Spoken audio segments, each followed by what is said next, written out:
ሰላም ጤና ይስጥልን አድማጭ ተመልካቾቻችን ታህሳስ 7 2018 ዓ.ም ዕለታዊ መረጃዎችና ዘገባዎችን ይዤ መጥቻለሁ።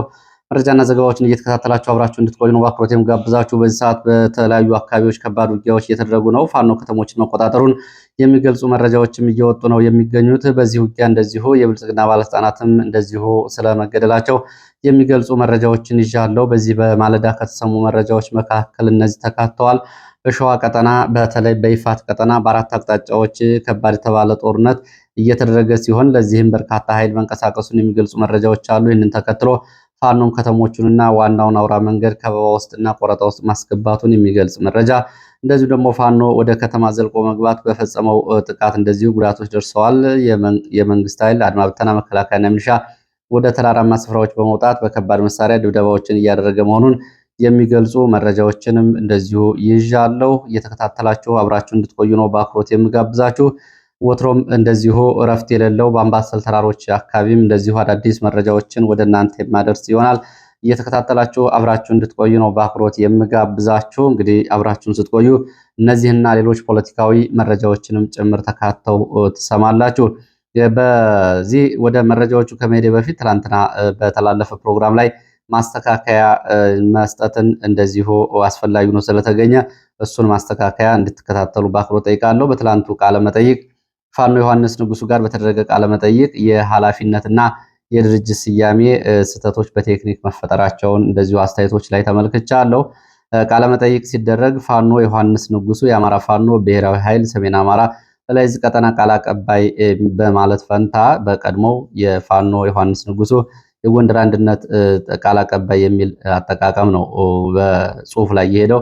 ስለዚህ እንግዲህ ከፋኖ ዮሐንስ ጋርም ተነጋግረናል ስለስተቱ ለማስተካከል። እንግዲህ ኤዲተሩ የአውርዶ ቪዲዮን እንደገና ቢጭነው ድጋሚ የመታየት እድል ስለሌለው በዚህ ባለበት እንድትረዱት ነው። አሁን ያለው አደረጃጀት የአማራ ፋኖ ብሔራዊ ኃይል የሰሜን አማራ ቀጠና ቃል አቀባይ የበላይ ዕዝ ማለት ነው ፋኖ ዮሐንስ ንጉሱ ጋር ነው ቃለ ምልልስ የተደረገው። ልትከታተሉ ትችላላችሁ። በርካታ ጉዳዮችን አንስቷል። በነገራችን ላይ ልትከታተሉ ትችላላችሁ። ከዚህ ስያሜ ጋር በተያያዘ አስተያየቶቻችሁን ተመልክቻለሁ። በቀናነት አስተያየት የሰጣችሁ እንዲሁም ደግሞ ስድብና ባልተገቡ ሁኔታዎችንም አስተያየቶች የሰጣችሁ ተመልክቻለሁ። እንደው በዚህ ጉዳይ ላይ ግን ማህበራዊ ሚዲያ ላይ ያሉት አጠቃላይ የአስተያየት ማህበራዊ ሚዲያ አጠቃቀሞች ላይ ይህ ጉዳይ ምንድነው? መነሻውስ ምንድነው? እውነት ማህበረሰቡ እንደዚህ ይገለጻል ወይ? ማህበረሰብ አስተያየቶች ይሰጥ እዚህ ላሉት ብቻ አይደለም። በቲክቶክ በተለይ የሚታዩት አጠቃላይ መረን የለቀቁ በስድብ የታጀቡ አስተያየቶች፣ ክርክሮች አሉ። እነዚህ የማህበረሰብ መገለጫ ናቸው ወይ? ይሄ መነሻው ምንድነው? ሐሳብን ማስረዳት ተረጋግቶ አይቻልም ወይ የሚለው ጉዳይ ተደጋግሞ መነሳት ያለበትና በማህበራዊ ሚዲያ ሊስተካከል የሚገባው ጉዳይ ነው። በነገራችን ላይ አንዳንድ ጊዜ ሰዎች የሚናገሯቸው ንግግሮች እና ያለው ሁኔታ ነገና ከነገ ወዲያ ድጋሚ እንደማያሳፍራቸውና እንደማያሳቅቃቸው እርግጠኛ መሆን አለባቸው። ስለ አንዳንድ ሰዎች ሲናገሩ፣ ስለ አንድ ጉዳይ ሲናገሩ ጉዳዩ የነበረበትና ነገ የሚለወጡ ነገሮችን ግምት ውስጥ ማስገባት ያስፈልጋል። ከዚህ ጋር በተያያዘ ሌላ ሩቅ አንሄድም። ጌታቸው ረዳን መውሰድ ይቻላል። ጌታቸው ረዳ በጦርነቱ ጊዜ ስለ አብይ አህመድ ሲናገር የነበረውና ጌታቸው ደግሞ አሁን ታጥቦ እንደተጨመቀ ጨርቅ አሁን ያለበት ሁኔታ ሲታይ ሰዎች በምን ሁኔታ የትኛውን መናገር አለባቸው የሚለው ጉዳይ ከዚህ በላይ አስተማሪ ነገር የለም። የማይለወጥ ነገር የለም። የማያልፍ ነገር የለም። በሁኔታዎች ውስጥ ተለዋዋጭ ናቸው ሐሳቦችም።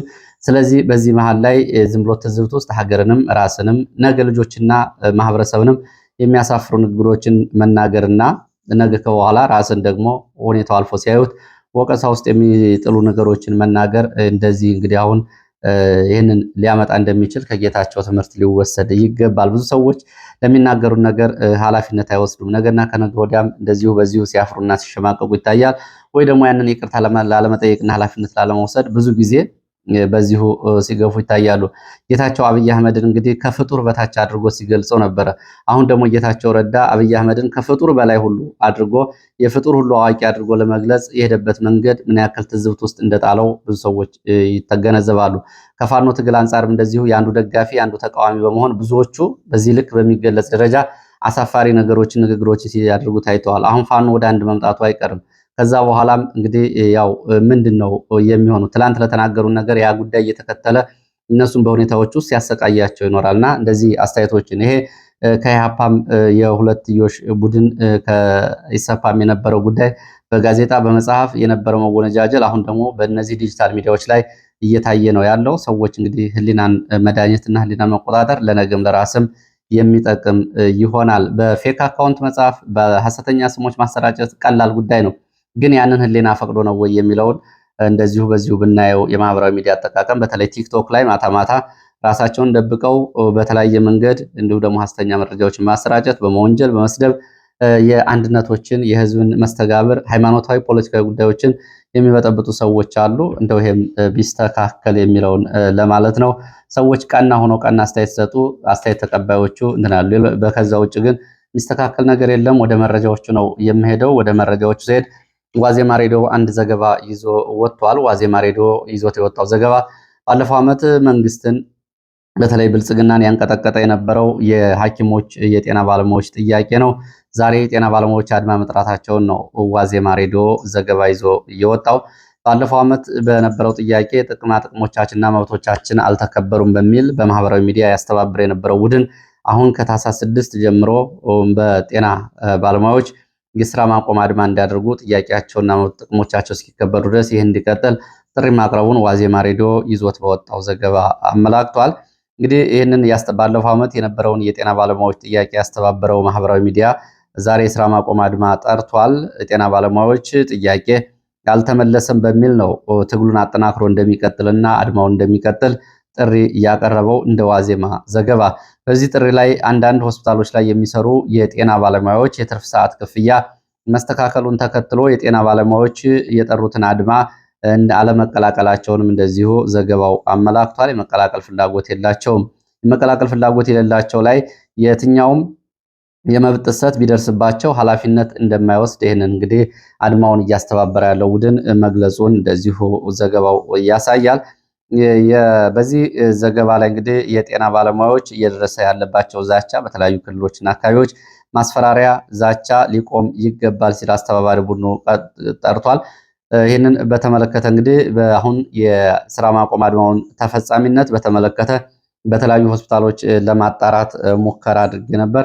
ከደወልኩባቸው ሆስፒታሎች መካከል ጎንደር ሆስፒታል፣ ባህር ዳር እንዲሁም ደግሞ አዲስ አበባ የሚገኙ 3 ሆስፒታሎች፣ ሐረርና አዋሳ የሚገኙ ሆስፒታሎች እንደዚሁ የስራ ማቆም አድማና ጥሪውን ተከትሎ ያለው ሁኔታ ምን ይመስላል የሚለውን ጉዳይ ለማጣራት ሞክሬ ነበር። እንግዲህ የተጣራ መረጃም ለማግኘት አልተቻለም። ወጥነት ያለው እንደዚሁ ጥሪና መረጃ ስለመተላለፉም እንደዚሁ አለመስማታቸውን አንዳንድ ሐኪሞች ገልጸዋል። በነገራችን ላይ ባለፈው ዓመት ይሄ ጥያቄ ብልጽግናን ሌሊትና ቀን ያንቀጠቀጠ ጉዳይ ነበረ። እንግዲህ በፋኖ ጋር እያደረገ ካለው ጦርነት፣ በትግራይ ካለው ውጥረት፣ ከሸኔ ጋር ወጣ ገባ ካሉ ጦርነቶች አንጻር ይሄ የከተማ አድማና የከተማ የሰራተኞች ጥሪ ብልጽግናን ከፍተኛ ሁኔታ አነቃንቆት እንደነበር ነው እንግዲህ መረጃዎቹም የሚያሳዩት። በወቅቱም ዘገባውን በየቀኑ ስትከታተሉት የነበረው አሁን ይሄ የሰራተኞች የስራ ማቆም አድማ ድጋሚ መጥቷል የሚለው በተለይ የጤና ባለሙያዎች ደግሞ እንግዲህ የጤና ጉዳይ የህይወት ጉዳይ ነው። አሁን ሙሉ የስራ ማቆም አድማ የሚገቡ ከሆነ በቀጣዩ በፖለቲካው ላይ በቀላሉ የማይታይ ተጽዕኖ መምጣቱ አይቀርም። እሱን እየተከታተልን አብረን የምናየው ይሆናል። ሌላው መረጃችን ብልጽግና እየተመለከተ ነው። ብልጽግና ከፌዴራል የላካቸው ሹመኞች በትልልቅ ከተሞች ስብሰባዎችን እንዳደረጉ የሚገልጹ መረጃዎች ናቸው። ከፖለቲካዊ መረጃዎች መካከል ብልጽግና ስብሰባ ካደረገባቸው 2 ትልልቅ ከተሞች ጎንደርና ባህር ዳር የነበረውን ሁኔታ በተመለከተ የመረጃ ምንጮች ያደረሷቸውን አጭር መረጃዎች ወደ እናንተ ላድረስ። ጦርነቱን በተመለከተና በአማራ ክልል የቀጠለውን አጠቃላይ ቀውስ በተመለከተ ምንም አይነት የመፍትሄ አቅጣጫ በስብሰባዎቹ ላይ አልተነሳም። ፈጽሞ ጉዳዩም ትኩረት እንዲሰጠው አልተፈለገም ይላሉ ተሳታፊዎቹ። ጦርነቱን ውጫዊ በማድረግ የሌሎች አጀንዳ ነው ብሎ ዝቅ አድርጎ ጦርነቱን የመመልከትና ሀገሪቱ ይህንን ለመመከት ከውጭ ተላላኪዎቻቸው ጋር እየተዋጋች እንደሆነ ለማሳየት ነው ብልጽግና የሞከረው። ከዛ ውጭ ብልጽግና ስኬታማ ጉዞ እያደረገ እንደሆነ በስብሰባዎቹ ተነስቷል። ባህር ዳር ስብሰባ የሰበሰቡት የግብርና ሚኒስትር አዲሱ አረጋና እንዲሁም ደግሞ የፕላን ሚኒስትሯ ዶክተር ፍጹም አሰፋ እንደሆኑ የገለጹት የመረጃ ምንጮች በዚህ እንግዲህ በብልጽግና በስብሰባው ላይ የአሰብን ጉዳይ ዋና አጀንዳው አድርጎ እንደተነጋገረ እንደዚሁ መረጃዎች ጠቁመዋል። ብልጽግና ለከተሞች በሰጠው የልማት ተጠቃሚነት ደግሞ በጎንደር በነበረው ስብሰባ ጎንደር የተገኙት ሙፈሪያት ካሚል ጎንደር ከተማ እንዲሁ የጨለማ ዘመኗ ተገፏል በሚል ተሰብሳቢዎችን ድጋፍ ለማግኘት ስለመሞከራቸው ተሳታፊዎች ይገልጻሉ።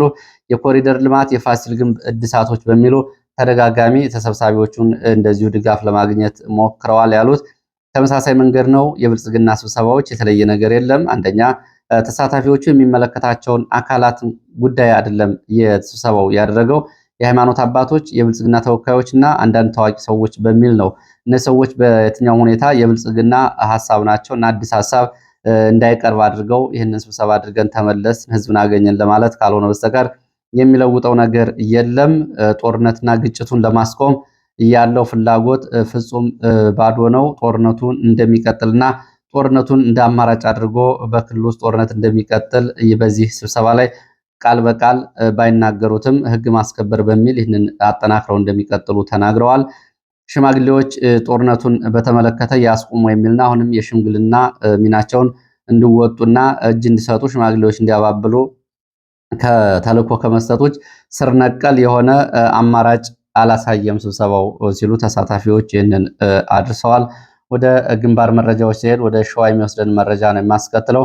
ወደ ሸዋ ስንሄድ እንግዲህ በሸዋ ቀጠና ዛሬ በተለይ በይፋት ቆላማ ቀጠናዎች ከአራት አቅጣጫዎች ከሌሊቱ ጀምሮ ከፍተኛ ወታደራዊ እንቅስቃሴ አለ። በዚህም ውጊያ ተቀስቅሷል። በከባድ መሳሪያ እየታገዘ ነው። ከባድ መሳሪያ ወይም ደግሞ መካናይዝዱ የከባድ መሳሪያ ድብደባ ያደርጋል። እግረኛው ደግሞ እንቅስቃሴ ያደርጋል በተለያዩ አቅጣጫዎች። ይህንን በተመለከተ ከቦታው የወጣው ሪፖርት ይህንን ያሳያል። በመንዝና በይፋት ቀጠናዎች ሁለተኛ ቀኑን የያዘ ውጊያ እየተደረገ ነው። ይፋት ቀወት ወረዳ በተለይ ሁለት ቦታዎችን ማዕከል አድርጎ ነው ዘመቻ እየተደረገ ያለው። የለንና ተሬ ተብሎ የሚጠሩ ሁለት ቦታዎች ላይ በአራት ግንባር አቅጣጫዎች ከሌሊት ጀምሮ ከፍተኛ የሆነ ወታደራዊ እንቅስቃሴ እየተደረገ ነው።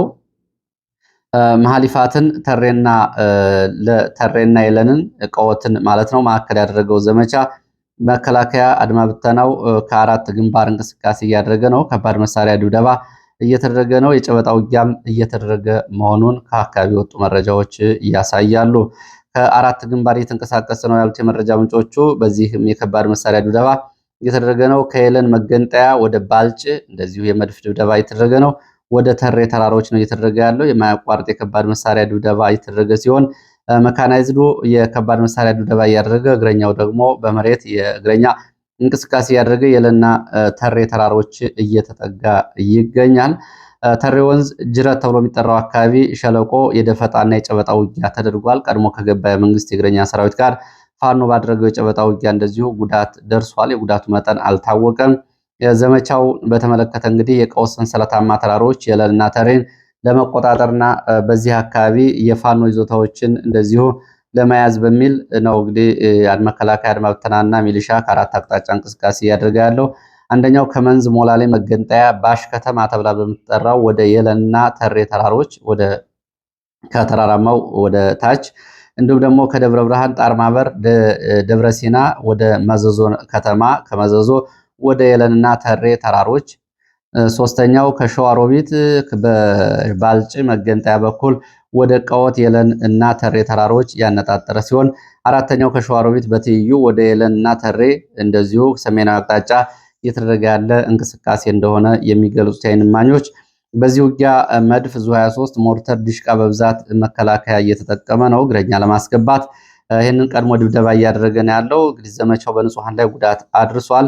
ተሬ በመኖሪያ ቤት ላይ ባረፈ የሞርተር እንግዲህ ማለት ፍንዳታ አንዲት እናትና ልጇ ተገድለዋል። ቁጥራቸው ያልታወቀ ሀብትና ንብረት መኖሪያ ቤቶች ወድመዋል። ተሬ ጅረት ተብሎ የሚጠራው አካባቢ ውጊያው ከሌሊት ጀምሮ የቀጠለ ነው። የኦሮሞ ብሔረሰብ ዞን ሚሊሻ በባልጭ በኩል እንደዚሁ እንዲጠጋ መከላከያ ጥሪ አድርጓል። ይህ በእንዲህ እንዳለ ፋኖ ሁለቱም ከተሞች ከበባ ውስጥ ማስገባቱን የሚገልጽ መረጃ ወጥቷል እና ዋናው መንገድም እንደዚሁ ተቆርጧል። አንደኛው ከተማ ሸዋሮቢት ሲሆን በሁለት አቅጣጫ ሸዋሮቢት ከበባ ውስጥ ገብታለች። ማታ በሸዋሮቢት ዙሪያ እንደዚሁ ውጊያ ሲደረግ ነበር። ቆቦ 03 ተብሎ በሚጠሩት አካባቢዎችና ውል እምቧይ ተብሎ በሚጠራው አካባቢ ውጊያ ሲደረግ ነበር። ሌላኛው ከተማ ደግሞ ደብረ ሲና ነው። ደብረ ሲና መከላከያ ሚሊሻና አድማ ብተና ወደ ቀወት ተሬና የለን ተራሮች መንቀሳቀሱ ተከትሎ ፋኖ ደብረ ሲናን ከተማና ጣርማ በር መውጫ አካባቢዎችን ከበባ ውስጥ አስገብቶ ዋናውን መንገድ መቆጣጠሩን የመረጃ ምንጮች ገልጸዋል። መከላከያው ወደ ተራሮች ለዘመቻ ሲወጣ ፋኖ የመከላከያ ማዘዣዎችንና ከተሞችና መንገዶችን ከበባ ውስጥና ቆረጣ ውስጥ አስገብቷል። ትላንትና በደጋማው የመንዝ ሞላሌ ቀጠና ከደብረ ሲና ጣርማበር ኃይል በማስገባት ባሽ ከተማ መገንጠያ በመያዝ ዛሬ ደግሞ ቆላማው ተሬና የለንን የመቆጣጠር እቅድ ይዞ እየተንቀሳቀሰ ያለው መከላከያ በዚህ ይገኛል። ዘመቻው የታሰበበት ዘመቻ ነው። በዚህ ዘመቻ እንግዲህ የፋኖን ኃይል ሚዛን አዛባለሁ በሚል ሁለት ሙሉ የአየር ወለድ ኮማንዶ እንዲሁም ደግሞ እግረኛ ሜካናይዝድ ሚሊሻ አድማ ብተና ነው ለዚህ ዘመቻ እየገባው ብለዋል። ወደ ሰንሰለታማ ተራሮቹ ከማለዳ ጀምሮ ወታደራዊ ስምሪትና ከፍተኛ እንቅስቃሴ አንጻር ከሸዋሮቢት ቀወት ጣርማበር ሞላሌ ድረስ እንደዚሁ አዲስ ክስተቶች ይኖራሉ የሚሉት አንድ የፋኖ የመረጃ ምንጭ ጉዳዩን እየተከታተሉ እንደሚያቀርቡ ነው እየገለጹት። አሁን ያለው ሁኔታ ግን ይህንን ይመስላል። እንግዲህ መካናይዝዱ የከባድ መሳሪያ ድብደባዎችን ያደርጋል፣ መድፍን ጨምሮ ማለት ነው።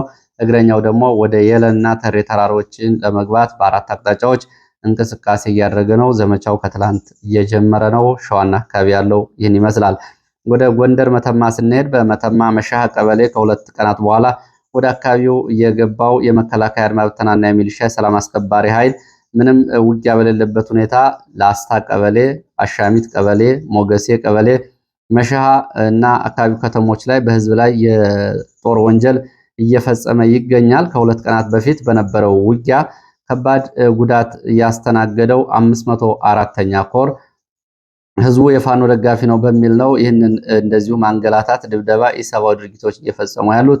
ትጥቃላችሁ በሚል ቤት ለቤት ፍተሻ እያደረገ ነው። ውጊያ ከተደረገ በኋላ በውጊያው እንግዲህ የደረሰው ጉዳት ይታወቃል። ስለ ጉዳቱ ከፋኖ ዮሐንስ ንጉሱ ጋር የተደረገውን ቃለ ምልልስ ልትከታተሉ ትችላላችሁ። ወደኋላ ሄዳችሁ ተከታተሉት። በዚህ ከፍተኛ ጉዳት ያስተናገደው 504ኛ ኮር እንግዲህ ዛሬ ኃይል አስገብቶ የአካባቢ ነዋሪዎችን መሳሪያ ያላችሁ በሚል ከፍተኛ ማሰቃየት እየፈጸመ እንደሆነ የወጣው መረጃ ያሳያል። ወደ ሌሎች መረጃዎች እሄዳለሁ።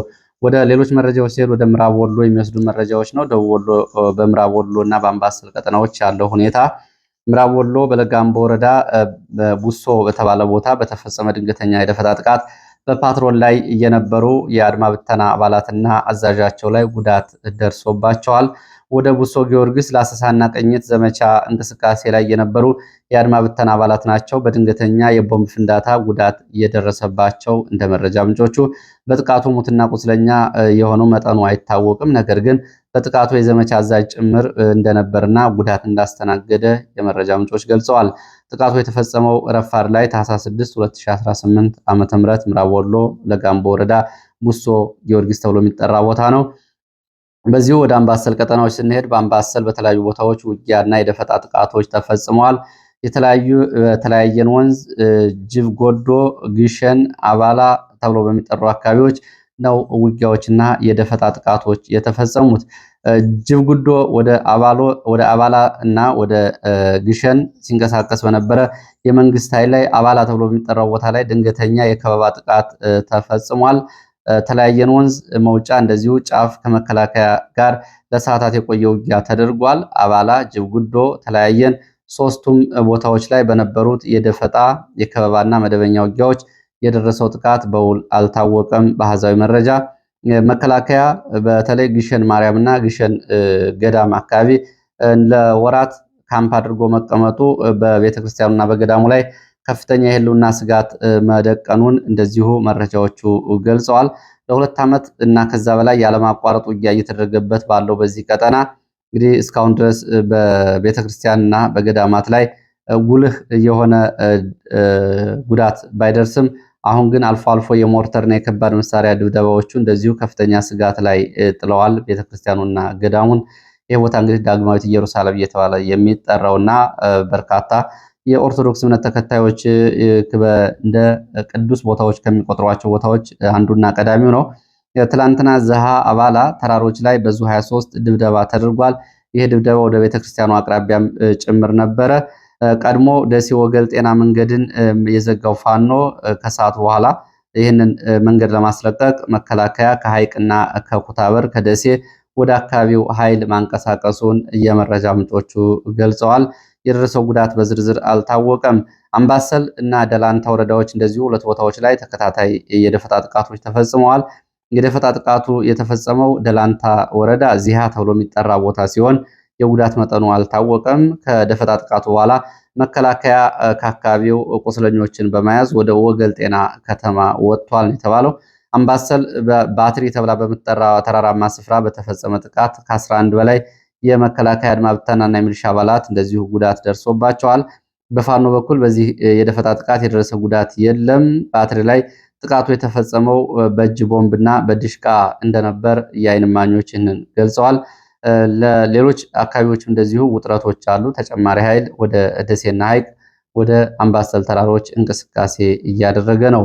ሌላው መረጃችን ወደ ምስራቅ ጎጃም የሚወስደን ነው። ምስራቅ ጎጃም ደብረ ወርቅ ከተማ በፋኖ ቁጥጥር ስር መግባቷን ማለዳ አካባቢ የወጡ መረጃዎች ያሳያሉ። ደብረ ወርቅ ከተማ ፋኖ ተቆጣጥረዋል። ፋኖ ከንጋቱ 11 ሰዓት ጀምሮ ወደ ከተማ ሲገባ በተደረገው ውጊያ በቁጥር ያልታወቀ ሰብአዊና ቁሳዊ ኪሳራ ደርሷል። በተለይ በሚሊሻ ካምፕ በአድማ ብተናና መከላከያ ካምፖች አካባቢ በነበሩ ውጊያዎች ጉዳቶች ደርሰዋል። ከነዚህ መካከል እንግዲህ አንድ ከፍተኛ የብልጽግና ባለስልጣን እንደዚሁ ጉዳት ደርሶበታል። ስሙ ኃላፊነቱ ገና እየተጣራ ነው። መከላከያ መድፍ በመያዝ ጠባቢት ተራራ ተብሎ ከሚጠራው አካባቢ ወደ መሀል ከተማና ወደ ደብረ ወርቅ መውጫዎች ተከታታይ ድብደባ እያደረገ ይገኛል። ከተማዋ ዙሪያ ከሚገኘው ጠባቢት ተራራ መከላከያ የመድፍ ድብደባ ቢያደርግም እስካሁን ድረስ ፋኖ ከተማዋ እንደተቆጣጠረ ነው። ባለስልጣን ስለመገደሉ የገለጹት የመረጃ ምንጮች አሁን ይህንን እያጣሩ እንደሆነ ገልጸዋል።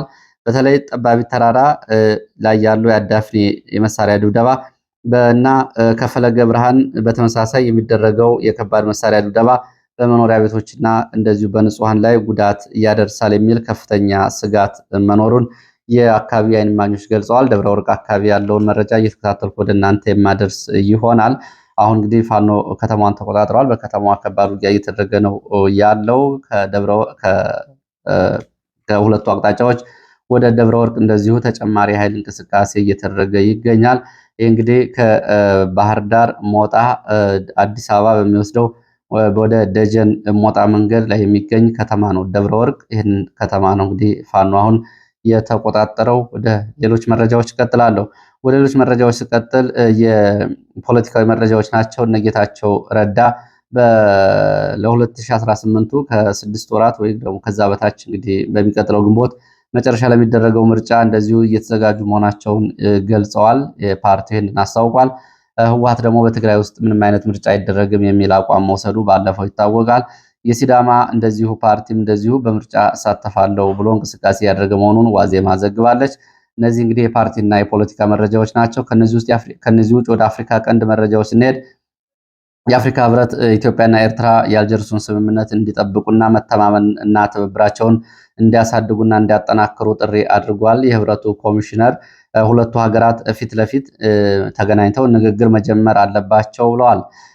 አፍሪካ ህብረት ሁለቱ ሀገራት ለሰላም፣ ለአንድነት፣ ለጋራ ድንበር ዘለል ልማት ለሚያደርጉት ትብብርና ግንኙነት አስፈላጊውን የአፍሪካ ህብረት ድጋፍ ለማድረግ ዝግጁ መሆኑን ነው የገለጸው። እንግዲህ የአልጀርሱ ስምምነት 25ኛ ዓመትን ምክንያት በማድረግ ከሁለት ቀናት በፊት የተባበሩት መንግስታት ድርጅት ዋና ጸሐፊ አንቶኒዮ ጉተሬዝ በተመሳሳይ እንደዚህ አይነት መልእክት ማስተላለፋቸው ይታወቃል።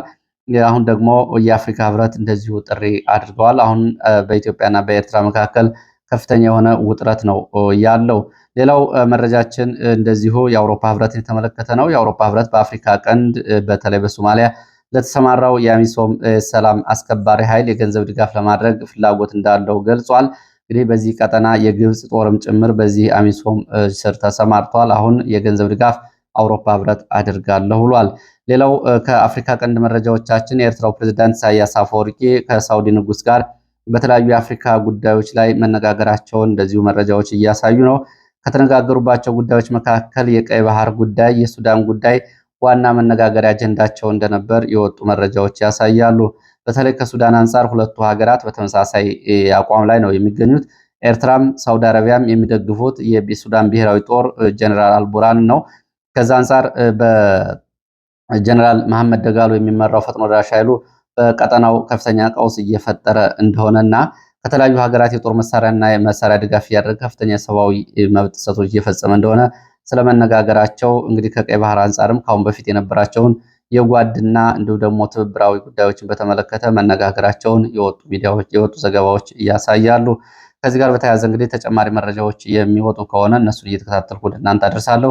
እንደዚሁ ከላይ በመግቢያችን ያየናቸው በተለይ በሸዋ ቀጠና ያለውን አጠቃላይ እንቅስቃሴ፣ በደብረ ወርቅና አካባቢ ያለውን እንቅስቃሴ፣ በአምባሰልና በአካባቢ ያሉት እንቅስቃሴዎች በተመለከተ ተጨማሪ መረጃዎችን በማሰናዳት በቀጣዩ መረጃ በድጋሚ የሚመለስበት ይሆናል። ለሰዓት ስለተከታተላችሁ በእጅጉ አመሰግናለሁ። በሌላ ተመሳሳይ መርሃ ግብር እስከምንገናኝ ድረስ የነበረን ቆይታ ይህን ይመስላል። መልካም ጊዜ